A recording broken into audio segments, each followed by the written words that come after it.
ating topic, mga kapatid, is Everything happens for a reason.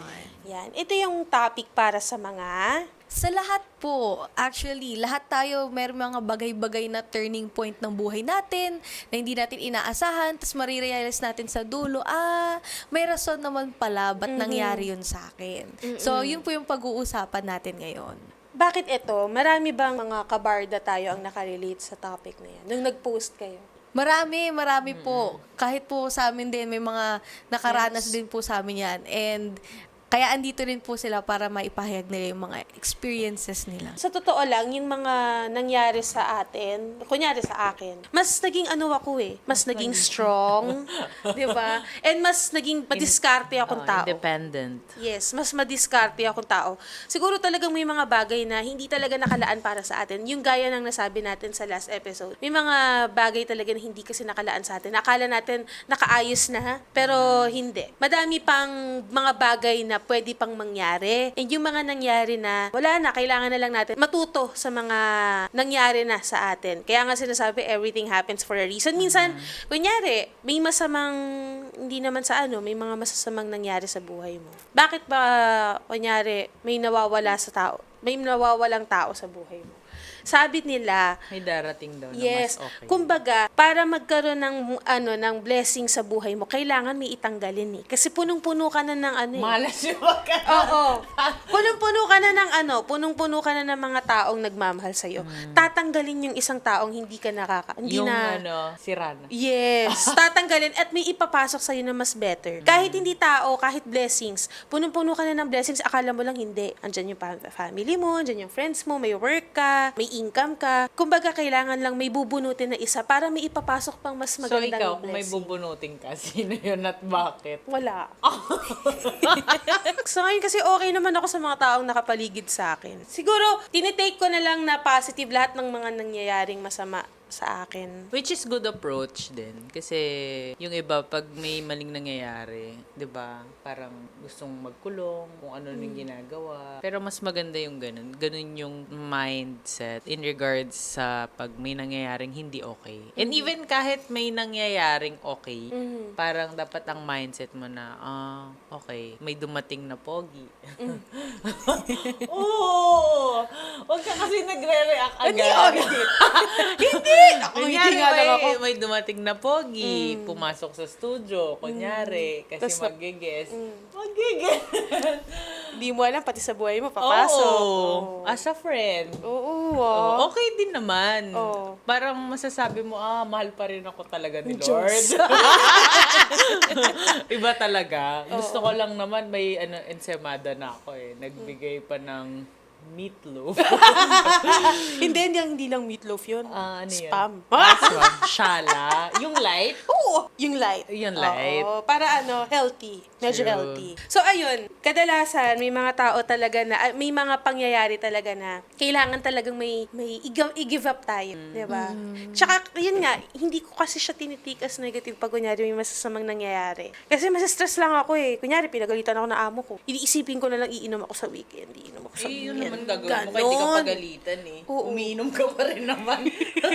Dinamay mo pa yung trabaho mo. May mga nilulook forward ako. Kunyari, stress ako sa trabaho. Isipin ko na lang, uuwi ako, matutulog ako. Bukas wala na to. Pero minsan hindi pa rin nawawala. pag kunyari, nasaktan ako. Hindi pa rin nawawala yung pain. Pero yun nga, kailangan kasi maging positive tayo sa mga nangyayari sa buhay natin. Hindi kasi talaga nawawala yung mga happenings, yung mga trauma. And paano natin ma-overcome yung trauma na yun? Kailangan din natin tulungan natin mga self. True. Yes. Sa inyo ba, ano ba yung mga happening sa inyong life? Tingin nyo naman ay may magandang kabuluhan naman sa huli. Ako, nung nung hindi ako tumuloy sa sa PMA. Mas pinili kong magstay. Like, sabi ko, may mga bagay kasi talaga na kahit gusto mo, pag may humaharang, may haharang. Minsan hindi ko rin siya ma-explain eh. Pero nung hindi ako nakatuloy sa PMA, yun. Tapos akala ko nun, wala na. Sige, anong course ang kukunin ko? Wala akong ibang alam na course. Hindi ko po alam tong Bacom, Mascom. Talagang simula pagkabatang, alam ko lang straight ang plano ko after high school, 4th year. Kasi Kasi bago pa po nun, 4th year pang tawag eh. Wala pa po yung K-12. After 4th year high school, diretso na ako pasok PMA. Yung parang na-plan ko na yung for the next 10 years of my life. Ganon. Ganon po yung nangyari. Tapos parang nagkaroon ng K-12 na bago yung curriculum. So, kailangan ko po mag-take ng ibang strand. Tapos dun ko napasok yung may mga psychologies, may communication arts. Pero wala po sa akin nun. So, hindi naman ako papasok dito. So, ang senior high ko nun, parang go with the flow. Kasi parang alam ko na hindi naman ako mag-e-end up doon. And ayun na nga, ang end up, dito rin po pala ako babagsak. And hindi naman po ako nag-regret. Kasi kung nag-regret po ako, wala po ako dito sa harapan yung lahat. So, di ba? So, everything happens for a reason. Kasi pag yun nga po, pag may mga bagay na hindi natutuloy, may pumapalit na mas better, tsaka mas magbibigay sa'yo ng open doors. Ayun po yung parang pinaka-turning point ng buhay ko eh. Kapag merong struggle sa life natin, di ba? Same din sa akin, nangyari din sa akin. Same story din, senior high, since wala akong kaalam-alam sa senior high and hindi ko alam yung mga aspeto ng strands, yung ABM, STEM, UMS. So, ang pinili ko, ABM kasi business, kasi gusto kong yumaman, ganon. Yes. So, nag-enroll ako dito sa Guadalupe, natanggap ako, pero in the last minute, lumipat ako sa Buting, sa Pasig. So, hindi available na yung ABM, napunta ako sa UMS. So, as a introvert person, tahimik ako, hindi niyo ako makakausap ngayon kung hindi ako nag-UMS. Sa UMS, doon na-develop yung communication skills ko. Nawala yung medyo hiya, naging walang hiya na nga po ako minsan. Yan, naging madaldal ako, naging cooperative. Tapos, medyo nagdadagdagan din yung confidence ko. So, next naman yung sa giging bakom ko, wala din akong alam sa bakom. And mostly napili ko ay psychology, yung sa lawyer, Law? Polsci. Polsci. Tapos, yung isa teacher, yung last, digital arts. Hindi ako nakapasa sa school na yon. So, napunta ako sa STI. Tapos, nakita ko yung bakom. Nakasulat doon, journalism ata. Sabi ko, ay, English. Magaling naman ako sa English. Ito na pasukin ko. Buti nga sa'yo ganyan. Kasi ako nakita ko, Bacom, Communication Arts. Akala ko, ay, usap-usap lang ata to. O sige, pinasa ko na po yung magaling yung, naman ako mag-English. yung resume, and Pinasa ko. ay, resume, hindi. Yung enrollment form. Tapos, Yan. sige, for the go na ang person. Tapos, wala po akong alam as in. Kasi ang alam ko before, pag hindi ako naka-PMA, psychologist. Eh, wala pong psychologist sa ano namin, sa STI Global. So, no idea din po ako Meron nun. na. Ngayon sa atin. During nung time ng first year, wala po. Mhm. Ngayon daw meron na, nagde-develop na. Pero yun nga po, parang ang hirap pag wala kang idea, pero end up mo, maganda naman pala. Oo. Tsaka alam mo ba, nung nawala yung sumalangit nawa, nung nawala ang lola ko, yun yung pinakamasakit na nangyari sa akin. Nung nawala siya, dun ko lang na-realize yung importance ng life. And yung everyday na nakakasama mo, dapat sabihin mo kung gaano mo sila kamahal. Siguro kung hindi nangyari sa lola ko yun, hindi ko ma-appreciate yung life. Like, lagi kami nagbabanding ng mga pinsan ko. Simula na nawala yung lola ko, ganun na kami. Though Naging close? Oo, close naman na kami. Kaya lang, parang, nung nag-usap-usap kami mga pinsan namin, parang tumatanda na tayo, and parang tiga mo si nanay, mabilis lang ang buhay. Kumbaga, kung hindi pa nangyari sa amin na mamatayan ng sobrang mahal na mahal namin, hindi namin ma-appreciate yung buhay. Parang alam lang namin, bukas gigising kami. Ito na naman, isang araw na naman. Pero, ang laking tulong na nung araw-araw kang gumigising, tapos araw-araw mo kinakaya yung buhay. True. Diba? Kasi maraming nasa ospital ngayon na lumalaban para sa kanilang mga buhay. And yet, may mga iba tayong mga kilala na halos ayaw na ring mabuhay. Yun nga yung mga dumaranas ng depression. Pero ako, nung time na yon, yung nawala yung lola ko, gusto ko magbuhay, gusto ko mag-enjoy, gusto ko ma-appreciate yung kung ano pa yung meron pang dadating sa akin. Diba? Live life to the fullest. Yes. Ganun. Yun yung, yes! Yun yung, kumbaga, ano ba yung mga impacts and realizations mo sa buhay? Ikaw. Ako. Ano ba yung mga impacts and realizations mo sa buhay? Wala. Focus on your goal. Eyes on the prize. Oo. Laging ganun. Kasi, pag pag nagsabi ako na, hindi, bukas dapat, okay na ako. Okay na ako dapat. Magaling kasi akong mag-control ng, kunyari, ngayon, malungkot talaga ako. Like, literal, malungkot ako. Pag sinabi kong bukas, okay na ako. Dapat bukas okay ka na. Hindi, okay na ako talaga. Kasi maraming nakadepending life sa akin. At the same time, maraming nakadepending trabaho sa akin. Maraming nakadepending nag-work sa akin. Tsaka desisyon. So, hindi ako pwedeng... Kasi pag naging sad ako, let's say for the whole week, maraming madedelay, maraming hindi maayos yung trabaho. Or maraming mahahassle because of what I'm feeling. Kaya, ang ginagawa ko, wala akong time maging sad. So, hindi ko pwedeng i-off yung phone ko. Like, pag ibang tao, di ba, pag malungkot, hindi, off ko muna yung phone ko para walang toxic. Pero kasi, hindi ko pwedeng gawin yun kasi nga, maraming nakadepende sa life ko and sa decisions ko. So, Pero at least kahit papaano na nagiging sad ka din. oo, Diba? pero mas and okay lang yun. mas naiisip ko yung welfare ng iba more than myself. Lagi kong hinuhuli yung self ko. Oo. Na which is alam ko mali, pero kasi mas kaya ko kasing ayusin on my own. Eh, yung ibang tao, since nakadepende nga yung iba sa akin, so, pag hinayaan ko na ganun, hanggang maging okay ako, sila yung kawawa. So, yun yung pinaka-ayoko, yung nakahasel ako sa iba. Even the tiniest bit, ayoko nang may nakahasel ako. Because of malungkot lang ako. Like, masyadong mababaw yun para sa akin. Kaya, hindi ako nag-off ng phone. Pero kung bibigyan ka ng... Kahit heartbroken ako, gusto ko mag-off ng phone. Hindi ako pwede mag-off ng phone. Pero kung bibigyan ka ng isang araw para ikaw lang, walang reason, walang galit, walang work, okay ka. Oo, pero baka mabore ako. Hindi kasi nasanay ako sa lifestyle na pag walang ginagawa, parang... Kulang. Hindi ganun. Hindi okay. Parang feeling ko pa rin may nahahassle ako kasi parang imposibleng walang tanong sa akin in a day na kailangan ba to? Igugo ko na ba to? Kasi nga ako yung may last say. So, lahat parang pag walang nagtanong sa akin in a day, parang hindi. Parang may mali. May something wrong. At saka kahit tanongin yung staff ko, hindi. Tinanong ko kasi, parang one time, nung heartbroken ako, sabi ko, mag-off kaya muna ako ng phone kasi natotoxican na nga ako. Social media, ganyan. Huwag mo ata gawin yun. Kasi maraming nga nakadepende. Sila din ang kawawa. Maraming offices nakadepende sa akin. May Senate office, may Seikatsu office, may Congress office. So, hindi ko pwedeng i-off. Nagtangka na ako. May barda pa. 1 hour lang. Tapos pagka tanggal ko nung airplane mode, ang daming pumasok. Ganun. Okay. So, But everything happens for a reason. Ika. oo. Pero kasi, it's the way you handle it and the way you control it. Kasi, choice mo naman lahat. So, kunyari, may dumating sa yung situation, o let's say, heartbroken ka. Pwede naman magmukmok, pero kasi mukmok responsibly.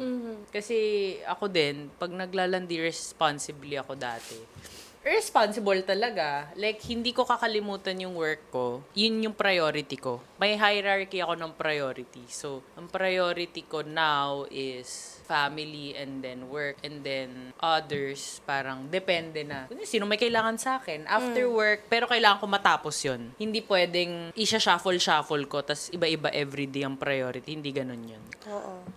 Kailangan focus kayo. Kasi pag hindi, magugulo talaga lahat. Naka-organize ka. Naka-organize yung... Pero kasi, gusto ko ganun. Yung ibang tao kasi, may ibang tao na, hindi, everyday iba-iba yung priority. Siguro, depende din sa work, depende sa personality. Pero ako kasi, mas mabilis yung life ko na ganun.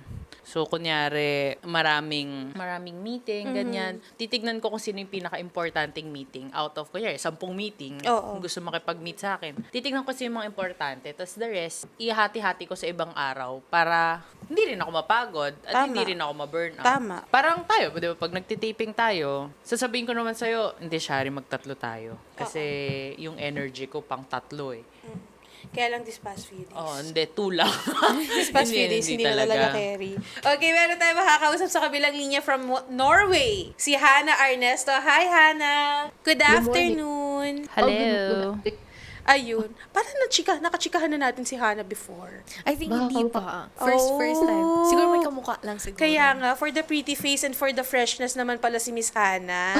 Yes. Uy, salamat. Ayun. So, Miss Hana, kayo po ay nasa Norway? Yes po, apo. Ano Nasa pong ginagawa niyo dyan, ma'am? Ano po, cultural exchange program. Parang, Ano po yun? Work po ba Yan ba yun? yung parang... ba yun? sa work, parang you're here to adapt their culture, tapos the family na nag-sponsor sa'yo is providing you ng yung kailangan mo everyday. Oh, Parang wait. you're living with them. Work po yan, ma'am? Hindi siya work. Paano Program yung... lang. Program. Kasi dati may ganyan kami sa school namin, pero exchange student kineso naman. Yeah, So, parang parang ganun ba yon? Opo, pero dito mayroon kang niyang specific tasks sa bahay. Tapos main task is to look after their kids dun sa family na nag-sponsor sa'yo.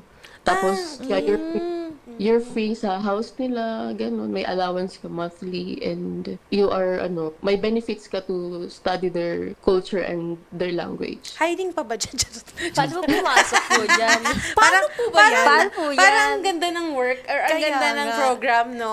Pagpupunta ka dyan, tapos aalamin mo lang yung culture ng Norway. Yeah. Oh, Sure. diba? Mahirap I ang can do language. Meron Dutch tsaka konting Norwegian. Mahirap. Mahirap, complicated.